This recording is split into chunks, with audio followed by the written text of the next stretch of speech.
You don't need to be in danger to be in survival mode.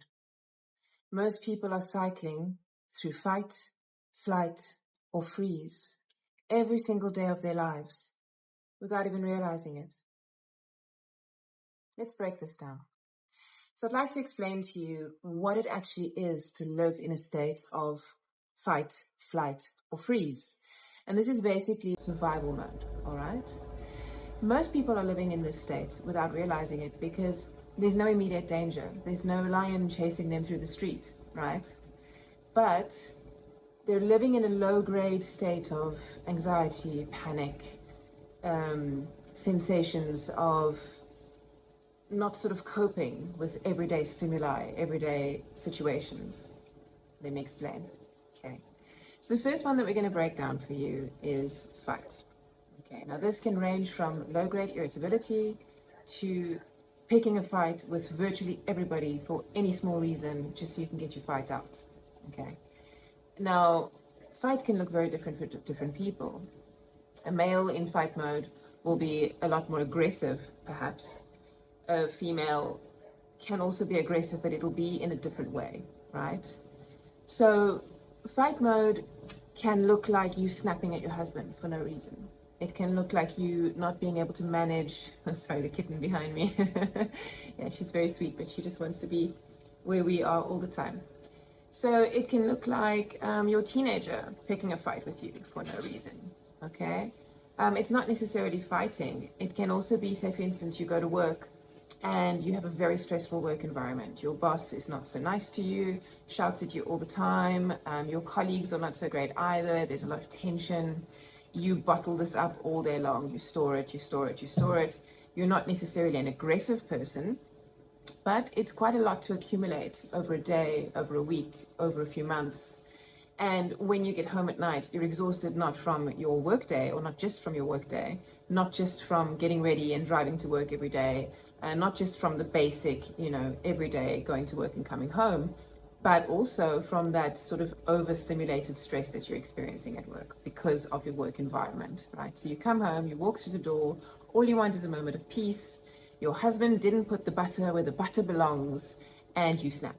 And it becomes a full-fledged fight because of butter, which really isn't worth a fight at all, right?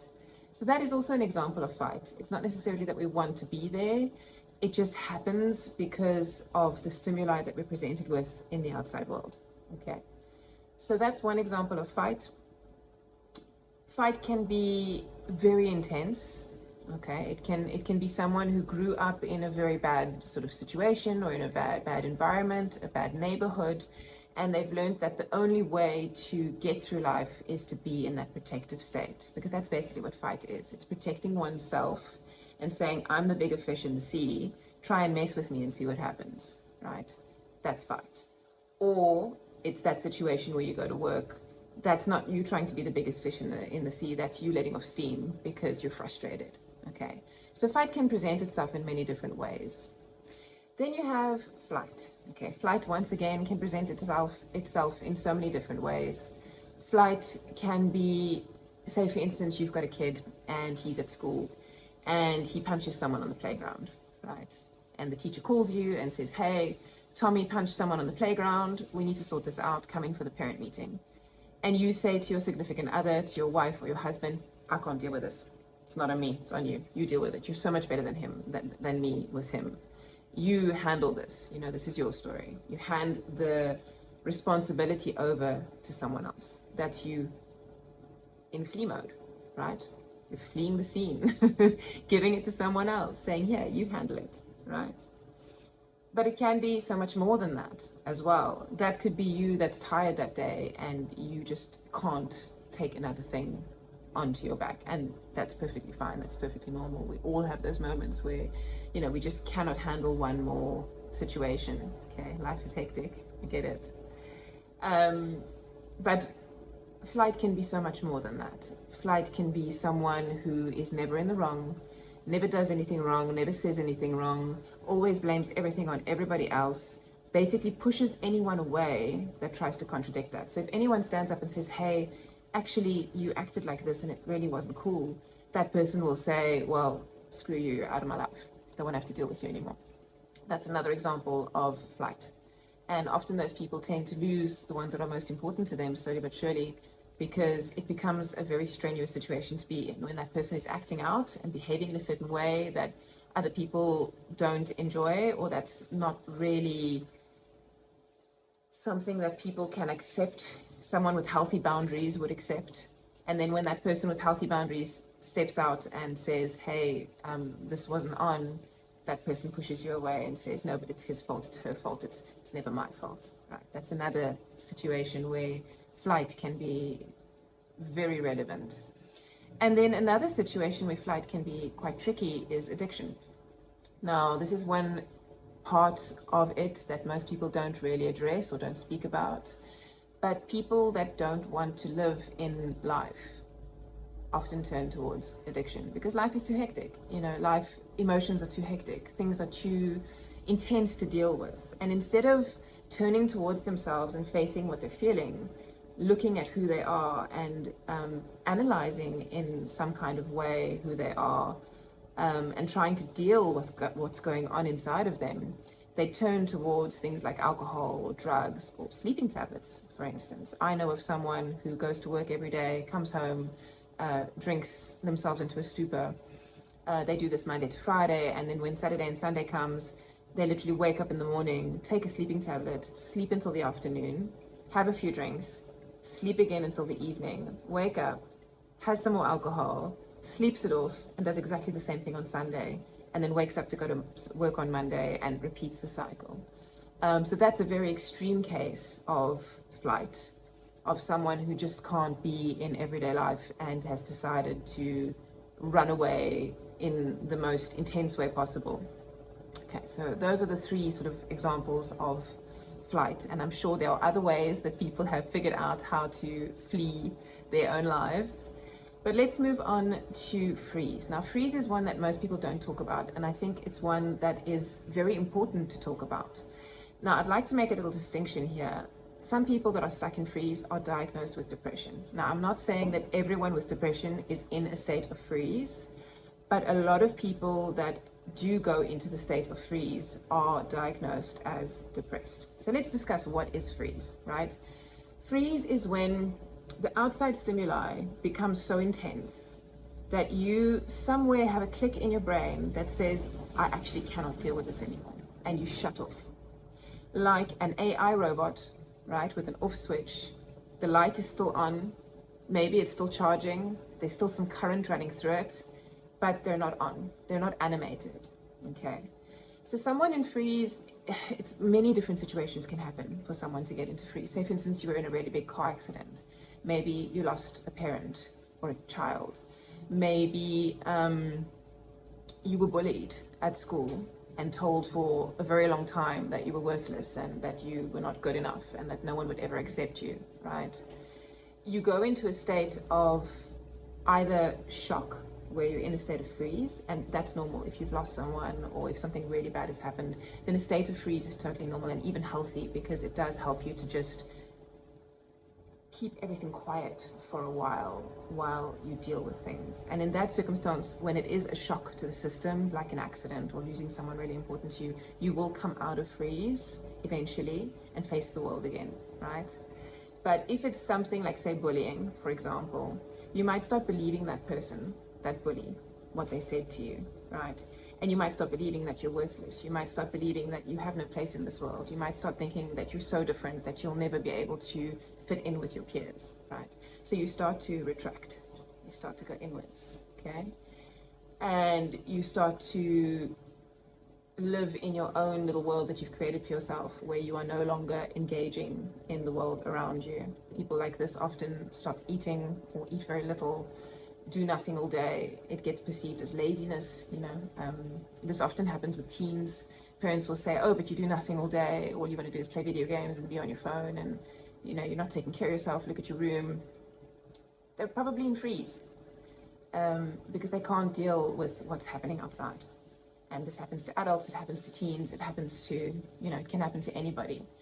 And this can go on for a very long time, and it can seem very dramatic from an outside point of view, like, oh, this person's over dramatizing, just snap out of it already. but for that person, it's very real. Okay, so that's freeze. Now, when we look at these three, fight, flight, or freeze, you have to understand its opposite. All right, so what is the opposite of this state? Fight, flight, and freeze falls into the category of the sympathetic nervous system. Okay, so it's when your nervous system is unregulated and you're in a sympathetic state, right? The opposite to this is a parasympathetic state. Okay, so this is your rest and digest mode. This is the mode where you feel relaxed, you feel calm. Say you're on holiday, you're in the Bahamas, you've got nothing to do, there's no work problems, you know, you're with someone, maybe your wife or your husband, and it's all calm and cool and you have no obligations, you can just do what you want when you want to do it. Sounds great, right? I think we should all take a holiday.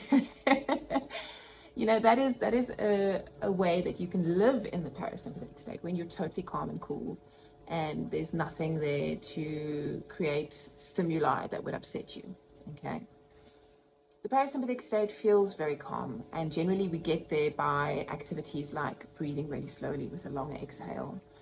We get there by gentle, slow movement. We get there by slowing down and not having any obligations or any pressures in our lives, right? This is a lovely state to be in, but is it really a state that we can live our lives in all day long, every day? Let's be realistic. Unless you're a monk in Tibet living on the mountains with nobody around you, you cannot be in a parasympathetic state all the time. But what you can be in is a regulated nervous system state, meaning that your nervous system is so used to being in a parasympathetic state because you practice things like breathing or yoga or meditation, coming back to your body, being present in your body, calming the nervous system down, showing your nervous system that it's safe to be in your body, that the external stimuli cannot touch you, right? Going back to a parasympathetic state all the time or very regularly regulates your nervous system, allowing your nervous system to calm down, and eventually you can move about your world, about your life, in a pretty calm, relaxed, and detached kind of state, right? So now when you're driving in traffic, that guy that hoots next to you might give you a little startle, right? Because that's normal. It's normal to have your nervous system protect you. So if there's an outside noise, you will startle even when you are living in a regulated state. However, you'll realize what it is really quickly and you'll calm down really quickly. And then you're back, okay? You're not gonna be in a nervous state for half an hour because this dude hooted next to you, okay? So it's a way of going about your world, about your life, about your duties in life, about the expectations that are on you, in a way that is very calm, very embodied, so you're present in yourself and you can handle things very differently. It's a beautiful state to be in. And it's not to say that fight or flight or freeze will never kick in. It's just saying that your everyday life that you live in is calmer, and you can take a step back and have some distance from situations, whereas in the sympathetic state, you would have been more engaging. You would have reacted. Your emotions would have gotten involved.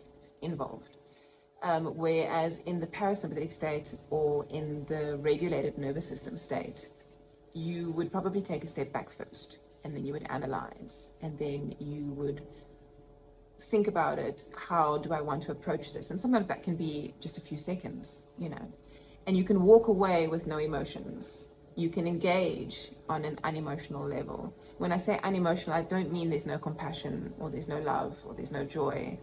You more have, you have better emotions. You have better emotional control.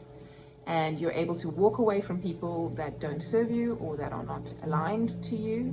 You're able to leave situations that are not aligned to you. And you're able to engage fully with situations and people that are aligned for you. So you feel love deeper, you feel connection deeper, you're more aware of other people's emotions and feelings. You're more aware of why people are acting in the way that they're acting. When you have a regulated state and you've done the work, it's very hard to unsee people and how they act in the world, because you've done the work, you've been through the steps, and you can immediately pick up, oh, that person's angry because of this, or this person's irritated because of that. And so you actually have more compassion. You actually have more of an ability to be there for people. So that's the difference between the sympathetic state and the parasympathetic state, or fight, flight, and freeze, or the regulated nervous system. If you enjoyed this YouTube video, then please like and subscribe.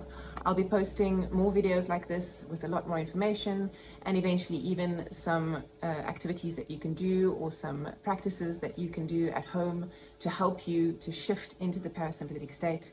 So please subscribe. I'd love to hear from you.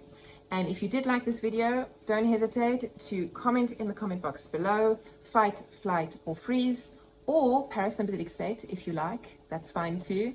Love to hear from you. And if you have any ideas for further videos or any information that you would like me to answer in videos, then please drop a comment below as well. I wish you all a beautiful day, and I hope to see you soon.